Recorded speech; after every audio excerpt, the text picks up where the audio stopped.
Hey guys, welcome to my channel. Let's take a look at your dash. You got a check engine light. Whoa, that check engine light just came on. Don't panic. In this video, I'll show you how to diagnose and fix common causes yourself. First thing you'll need is an OBD2 scanner.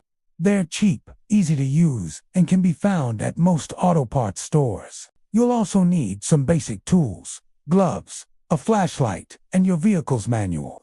Always work on a flat surface with the engine off and remember to follow safety precautions. Now let's jump in. Here's our first step, connecting the OBD2 scanner to your vehicle. Locate your car's OBD2 port. It's usually located under the dashboard on newer vehicles. Simply plug in the scanner and turn the ignition on. Now we're going to read the trouble codes stored in your car's computer. These codes can help us identify the issue and pinpoint where to start our investigation. Okay, so now we've connected our scanner to the OBD2 port and turned the ignition on. The scanner should power up and display various information. Now we're going to select the Read Codes option. After a few moments, it will display a series of letters and numbers. These are the trouble codes for our vehicle. All right, now that we've identified the codes, the next step is to look them up. You can find this information in your vehicle's manual or online.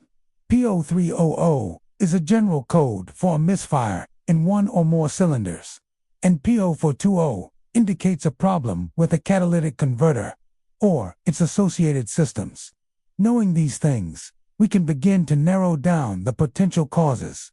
Let's move on to the next step, checking for common issues. Before diving into more complex diagnostics, it's a good idea to inspect the basics. For instance, if the check engine light is triggered by a problem with the gas cap, tightening it properly could resolve the issue. Faulty spark plugs or a dirty air filter can also cause similar symptoms. These components are relatively easy to inspect and replace, making them a good place to start. If you're unsure about any of these checks, refer to your vehicle's manual for detailed instructions. After addressing these common issues, we're ready for the next step, clearing the check engine light. Use the OBD2 scanner to reset the codes and clear the check engine light.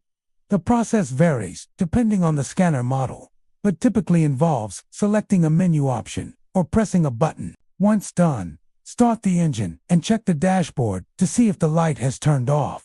Next, it's time for a test drive. Take the vehicle for a short drive to allow the computer to run through its diagnostic cycle. During the drive, pay attention to the dashboard to see if the check engine light turns back on. If it does, there may be a more complex problem that requires further diagnosis. If the check engine light doesn't come back on during the test drive, congratulations, you've successfully diagnosed and fixed the issue. However, if the light does illuminate during the test drive or doesn't turn off initially, it's time to call a mechanic. Some problems such as catalytic converter issues or sensor failures may require advanced diagnostic tools or specialized knowledge to fix correctly. While this guide covers common issues, regular maintenance can go a long way in preventing many of these problems. Regular oil changes, air filter replacements, spark plug replacements, and ensuring a tight gas cap can help keep the check engine light from coming on in the first place. Well folks, we've reached the end of our DIY journey. Remember, with a little know-how and these simple steps, you can tackle many car repairs at home. And that includes fixing this check engine light issue. Give this video a thumbs up if you found it helpful. Subscribe for more DIY content. Thanks for joining me here. Until next time, stay safe and drive smart.